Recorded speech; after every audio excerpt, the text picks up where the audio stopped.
अस्सलाम वालेकुम नाज़रीन, मैं हूं अरसलान खोखर। आप देख रहे हैं प्रोग्राम तेजी मंदी। स्टॉक मार्केट के साथ साथ इकोनॉमी की बात होगी और फिर स्कूल्स की बंदिश हुई, उससे जो प्राइवेट स्कूल मालिकान हैं वो पहले से खुश नहीं थे, लेकिन ये रिलीफ मिला है कुछ बच्चों को। इस पर भी बात करेंगे कि फीसिस के मामले पर लंबे अरसे से मुश्किलात का शिकार रहे बच्चे और वालिदैन। क्या प्राइवेट स्कूल मालिकान भी इस चीज़ को समझते हैं या फिर वो इस चीज़ से आ रही हैं कि जो कोरोना की SOPs हैं उस पर किस तरह से अमल दरामद करवाया जाए, उसकी धज्जियां उड़ाते कई स्कूल्स को देखा गया, लेकिन कई स्कूल उस पर पाबंदी भी करते दिखाई दे रहे हैं। तमाम तर को एक लाइन में खड़ा किया गया। चूंकि अब इस वक्त हालात कोरोना से दोबारा से निबर्द आजमाए पाकिस्तान, तो इंडस्ट्रियल मामलात, बिजनेस के मामलात, चाहे वो होटल्स हों, शादी हॉल हों और फिर दीगर जो ऐसी जगह है जहां पर पब्लिक गैदरिंग हो सकती है, उससे जुड़े तमाम कारोबार को एक बार फिर कुछ मुश्किलात का सामना होने जा रहा है। लेकिन क्या गवर्नमेंट की जो SOPs हैं उसको फॉलो करना इतना मुश्किल मामला है आवाम के लिए भी और कारोबारी हजरात के लिए भी, कि जिसकी वजह से एक बार फिर कोरोना की दूसरी लहर को तेज़ी से फैलता देख रहे हैं। इसके साथ साथ पाकिस्तान में मुख्तलिफ मामलात जो जुड़े हैं, उसमें पाकिस्तान के लोन के हवाले से बड़ा मसला है।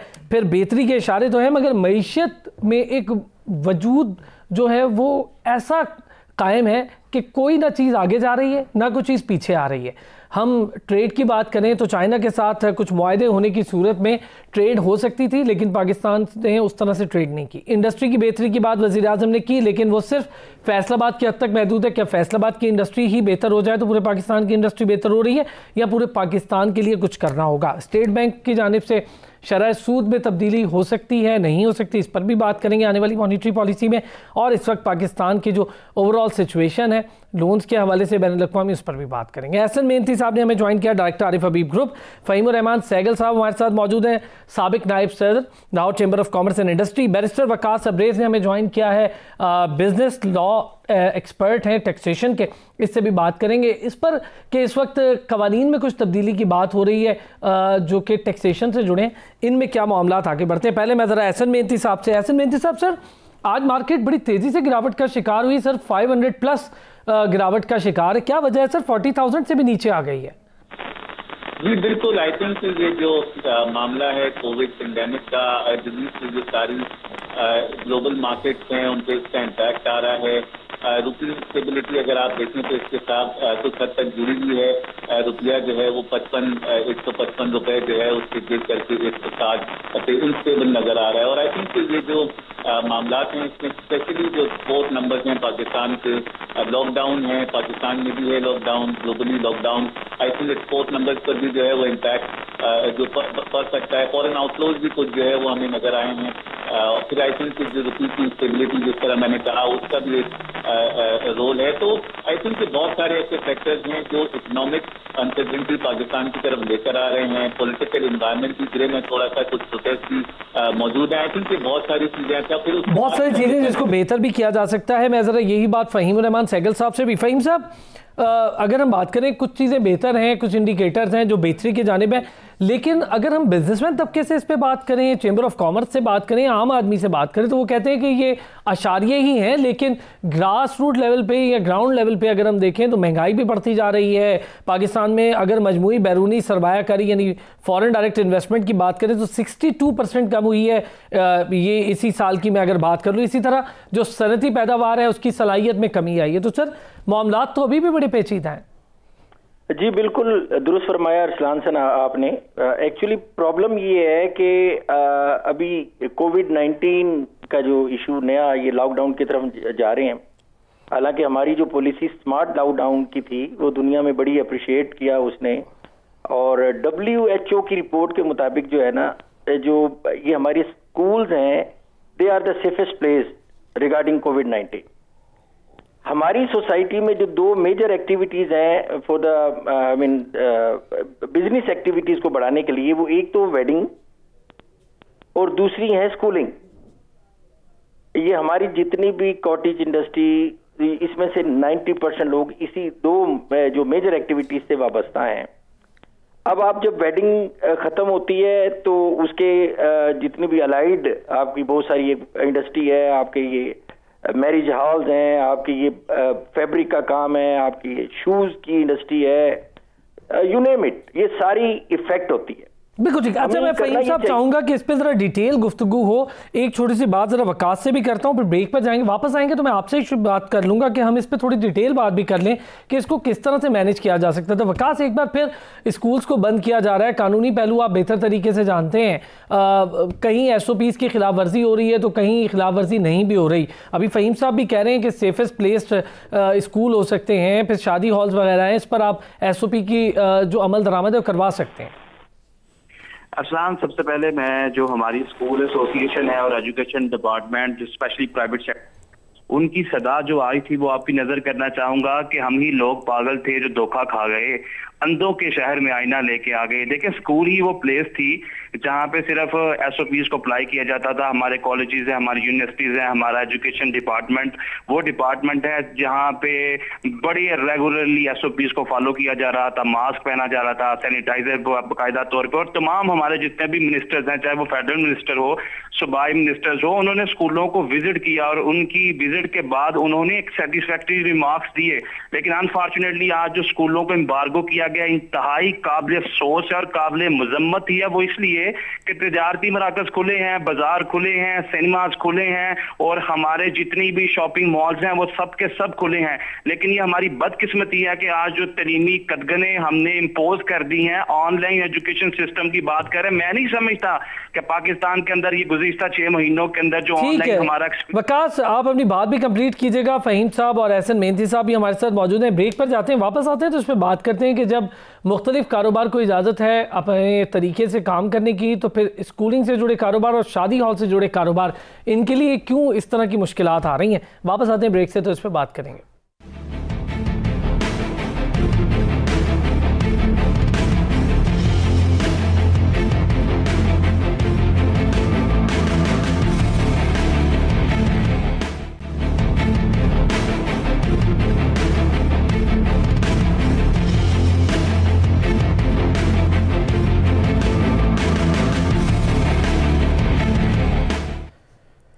कुछ स्टॉक मार्केट की बात की ब्रेक पर जाने से पहले, और उसके साथ साथ स्कूल्स की बंदिश, और फिर कुछ ऐसे कारोबार हैं जिन पर कदगन नहीं, लेकिन कुछ कारोबार हैं जिन पर बंदिश का मामला झुमका तू है। उसमें स्कूल्स हैं, शादी हॉल्स हैं, मार्कीज़ हैं, और फिर होटल्स के हवाले से भी चीज़ें हैं। शॉपिंग मॉल खुले हैं लेकिन उनके लिए SOPs का अमल दरामद करना बहुत ज़रूरी है। SOPs पर पाबंद होना होगा। यही मामला स्कूल के साथ हो सकता था, लेकिन स्कूल चूँकि आम फहम ख्याल वालिदैन का भी यही है और बिल्कुल दुरुस्त भी है कि वो एक वुलनरेबल प्लेस हो सकती है अगर खुदा न खास्ता कोई बच्चे किसी परेशानी में आ जाए।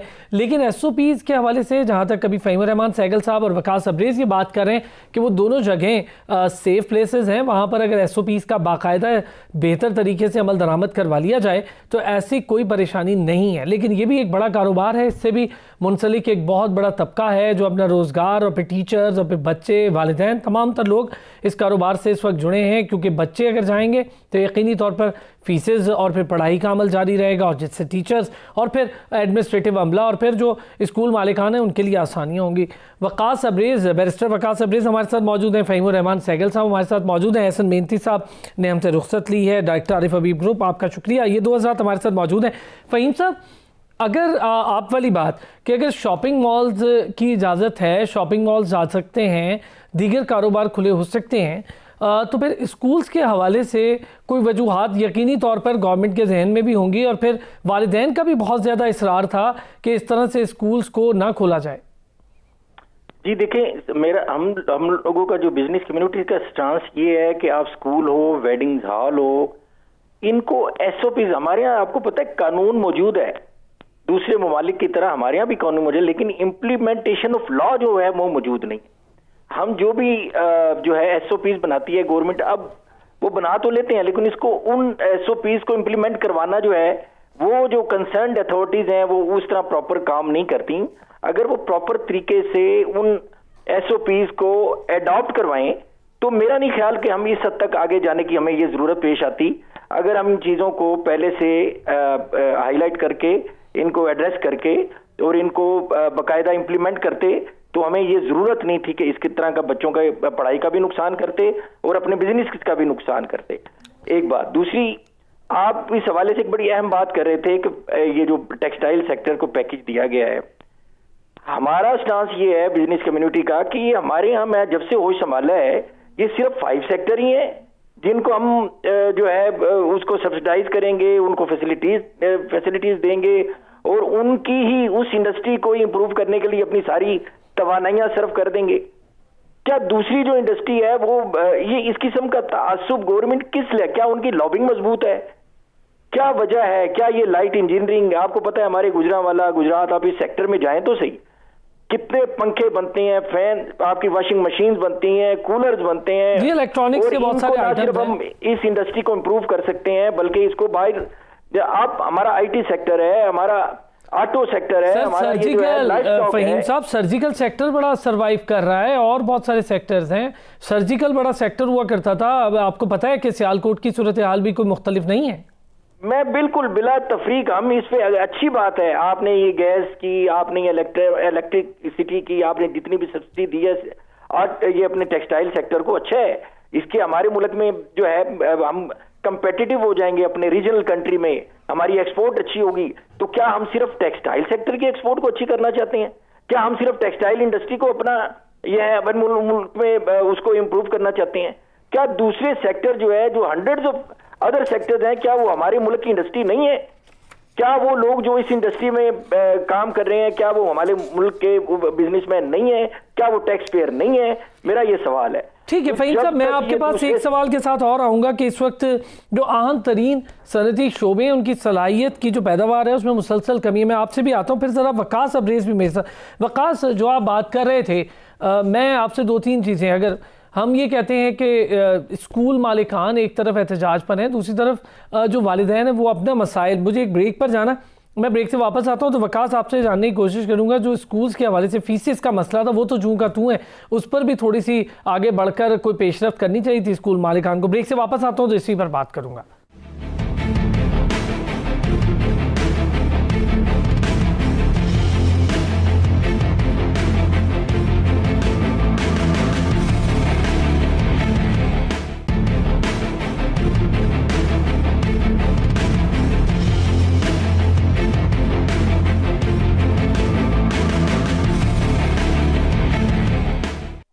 Welcome back. फ़हीम रहमान सहगल साहब, वकास अब्रेज़ हमारे साथ मौजूद हैं। दोनों हज़रात से इस पर बात हो रही थी कि इस वक्त महंगाई की सूरत हाल, इंडस्ट्रियल सूरत हाल और फिर स्कूल्स की जो बंदिश है उसकी सूरत हाल से यकीनी तौर पर कारोबार को एक नया धचका तो लगेगा, लेकिन कोरोना की जो दूसरी लहर है वो इंतहाई ख़तरनाक है। SOPs पर अमल दरामद ज़रूरी है और इन बिटवीन जब पहली लहर थी, स्कूल्स बंद हुए, वहाँ पर बहुत सारे मसाइल आए। मैं ज़रा वकास अब्रेज़ की तरफ जाऊँगा पहले। वकास, वहाँ पर आपने देखा कि लोगों ने फ़ीस की मद में फीसेस कम नहीं की, ये एक बड़ा मसला रहा, वालिदैन बेचारे इस पर भी परेशान रहे। क्या आप समझते हैं ये भी एक दुरुस्त मामला था स्कूल्स का, खासतौर पर प्राइवेट स्कूल्स की मैं बात करूँगा? देखिए, प्राइवेट स्कूल्स के अंदर जो है वो 20% डिस्काउंट के साथ as per the order of our courts वो उनको डिस्काउंट जरूर दिया गया। और जहां तक ये फहीम सहगल साहब जिस तरह बात कर रहे थे इसके लीगल एस्पेक्ट की और SOPs की पाबंदी की कि गवर्नमेंट ने लॉज भी बना दिए, लेकिन गुज़िश्ता रोज देखे हमारी सियासी ज़मार सियासी क़यादत ने जिस तरह इन लॉज की और SOPs की धज्जियां उड़ा दी, और इससे पहले जितने भी जलसे किए गए, जुलूस किए गए, ये जितना कोरोना फैला है, ये साइकिल स्पाइस पाकिस्तान में पेनिट्रेट किया है, ये स्कूलों की वजह से की गई है या हमारे जो सियासी जुमा के जलसे, जुलूस और इनके बेहंगम सियासी इस्तेमाल थे? इस जिम्मन में मैं राज तहसीन पेश करना चाहूंगा इमरान खान साहब को, जिन्होंने खुद भी अल्लाह के फजलो करम से एक प्रेसिडेंट सेट किया और हाफिजाबाद में जलसा किया और ये बताया कि हम पाकिस्तान के अंदर वाकई ही कोरोना को प्रमोट करना चाहते हैं, तलीमी इदारे भी बंद होंगे, तिजारती मराकज भी बंद होंगे, लोग सफर करेंगे, लोग बेरोजगारी के दलदल में यहाँ पर डुबकियां खाएंगे और बेरोजगार हो जाएंगे। तालीमी इदारों में आप समझते हैं कि SOPs को बेहतर तरीके से फॉलो किया गया? खुदा न खास्ता बच्चे भी वुल्नरेबल कंडीशन में तो आ सकते हैं। मैं आपको बताता हूँ फैक्ट्स एंड फिगर के साथ, अरसलान पूरे पाकिस्तान के अंदर इस वक्त 3 लाख के करीब तलीमी इदारे हैं जो कि प्राइमरी से लेकर मैट्रिक तलीम देते हैं, और उन तलीमी इदारों के अंदर सिर्फ 400 केसेज रिपोर्ट हुए हैं, और जहां पे केसेज रिपोर्ट हुए हैं वहां पे माइक्रो लॉकडाउन की टर्म पूरी दुनिया में इस्तेमाल की जा रही है। 2 से 3 साल तक हमें कोरोना के साथ जीना है, SOPs के साथ जीना है, लेकिन इतना बड़ा एक मुकातबा फिक्र है, टीचर्स हैं, स्टूडेंट्स हैं, मालिकान है प्राइवेट स्कूल सेक्टर के, आप इनको कैसे बेरोजगार कर सकते हैं? शादी हॉल्स का भी मसला है वकास, सेम मामला शादी हॉल का भी है, उनके उससे भी जो मुंसलिक कारोबारी अफराद हैं उनके लिए भी बड़ी मुश्किलात है। मुश्किलात तो हैं, लेकिन आप एक चीज को सलाम देखिए कि एक जगह पे वहां पे SOPs को अप्लाई किया जा रहा है, लेकिन उसके बावजूद आप जो है इन चीजों से किनारा कश होकर आंखें फेर के आप स्कूलों को बंद कर रहे हैं और 1.5 माह के लिए फिर से एक नया लॉकडाउन इम्पोज कर रहे हैं। हमारे तजारती मराकज तो खुले हैं, मैरिज हॉल्स तो खुले हैं, वहां पे रिस्ट्रिक्शंस के साथ SOPs के साथ तमाम जितनी भी एक्टिविटीज हो रही हैं, लेकिन ये बड़ी ठीक है, मतलब आप समझते हैं कि जहां पर दूसरों को रिलैक्सेशन मिल रही है वहाँ स्कूल्स को भी मिल जानी चाहिए, लेकिन SOPs के तहत।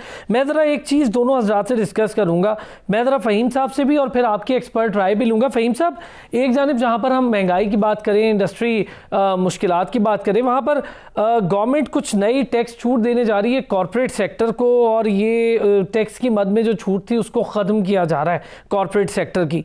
इसका मतलब ये है कि 200 अरब रुपए की इजाफी आमदनी हासिल की जा सकेगी। सर, कॉर्पोरेट सेक्टर पर टैक्स छूट खत्म हो रही है, कैसे देखेंगे सर इसको?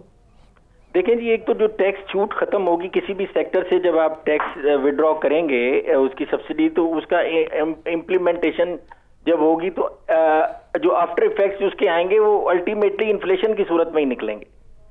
कि जितनी भी टैक्स की कलेक्शन में अगर आप इजाफा करते हैं तो उसका अल्टीमेट इफेक्ट जो है आम सारिफ पे जाएगा, वो कॉर्पोरेट सेक्टर से हो या आपके दूसरे छोटे सेक्टर से हो। असल में हमारी गवर्नमेंट का जो अलमिया है वो ये है कि अभी तक उनकी जो प्लानिंग्स है ना मुख्तलिफ सेक्टर्स में, वो अपने आप को तैयार नहीं कर पा रहे, वो अपने आप को जो उनकी टीम है वो अभी तक स्टेबल नहीं हो पा रही। ये अभी तक बिजनेस कम्युनिटी जो है वो स्टेट ऑफ अनसर्टेनिटी से जो निकल नहीं पा रही। अच्छा फ़हीम साहब, मैं चाहूंगा इसमें एक चीज और भी ऐड कर दें, चूंकि वक्त की कमी है, मैं चारों सारी चीजों पर थोड़ा सा एक दो कमेंट हो जाएं। जो पोल्ट्री मसनूआत हैं उसकी बरामद पर भी जो ड्रॉबैक ड्यूटी है उसकी सहूलत देने का सोच रहे हैं, वो 0.78 से लेकर 3.12% तक ड्रॉबैक ड्यूटी की सहूलत फराहम करने का फैसला होने जा रहा है। हाँ जी बिल्कुल, ये एक अच्छा इकदाम है। उसकी वजह से आपको पता है कि हमारा जो दुनिया में हलाल फूड सेक्टर है, जो जितनी भी दुनिया में हलाल फूड है उसमें मुस्लिम ममालिक का शेयर बहुत कम है। ठीक है, ये इस किस्म की जो अगर आप कोई इकदाम करेंगे तो उससे हमारी जो है ये इस सेक्टर में बड़ी इंप्रूवमेंट आएगी। और पोल्ट्री सेक्टर हमारा एक बड़ा अच्छा सेक्टर है और हम इसमें बड़ा पोटेंशियल है, हम अगर इसमें एक्सपोर्ट करते हैं। ठीक तो है, ये एक बड़ा सेक्टर है। सर, इसके साथ सी फूड में भी कुछ कर लेना चाहिए था, इतनी बेहतर मामलात हो सकते हैं दुनिया भर में। इस पे तो इंशाल्लाह मैं एक प्रोग्राम रखूंगा तो बात करेंगे। वकास, मुझे ये बताएं, जो टैक्स के हवाले से आपसे मैं बात कर रहा हूं कि कॉर्पोरेट सेक्टर को जो छूट दी गई थी उसको ख़त्म किया जा रहा है। फ़हीम साहब का कहना है कि ज़ाहिर है आप इन्फ्लेशन को जन्म देते हैं जब आप सब्सिडीज़ या फिर छूट का खात्मा करते हैं, ज़ाहिर है चीज़ें महंगी होती हैं। देखिए वो बात उनकी दुरुस्त है, लेकिन आप ये देखिए कि पाकिस्तान जैसे मुल्क में जहाँ पे कोविड-19 की भी सिचुएशन है, कोविड-20 भी आ गया, सेकंड स्पाइक्स भी आ गई, और अगर आप सारी चीजों को खत्म करेंगे, उनके बेनिफिट्स खत्म करेंगे, सब्सिडी को खत्म करेंगे, तो अल्टीमेटली जो बिजनेस फ्रेंडली पॉलिसीज का एक नारा लेके या स्लोगन लेके ये हुकूमत आई थी कि बिजनेसमैन को बड़ी एक रिलैक्सेशन देंगे और कंफर्टेबल माहौल देंगे, एनवायरनमेंट देंगे जहाँ पे ये करेंगे, तो मैं समझता हूँ कि ऐसे ही जो सिचुएशन के अंदर या ड्रेडफुल मामला के अंदर ही किसी हुकूमत की रिट और हुकूमत की पॉलिसीज एक बहुत बड़ा चैलेंज बन जाती है। और हमेशा जितनी भी तरीके और आग उठाकर देखे, जिन भी हुकूमतों में सर्व किया ऐसे मामला में, ड्रेडफुल सिचुएशंस में, लोगों ने उनको बड़ा क्रेडिट भी दिया, और जिन्होंने गुड टेक दी, हार मान ली और बजाय इसके कि वो खुद बोझ बर्दाश्त करें अपनी बिजनेस कम्युनिटी पे बोझ डाल दिया, फिर वहां का निजाम धर्म भरम हो गया। ठीक है, मैं फ़हीम साहब, सर महंगाई, सर 245 जो खाने पीने की अशियाँ हैं वो बहुत तेज़ी से बढ़ी हैं, और उनमें आटा, घी जो है, चावल है, दालें हैं, ये सारी चीज़ें हैं, और फिर सब्जियां भी हैं, फ्रूट भी हैं।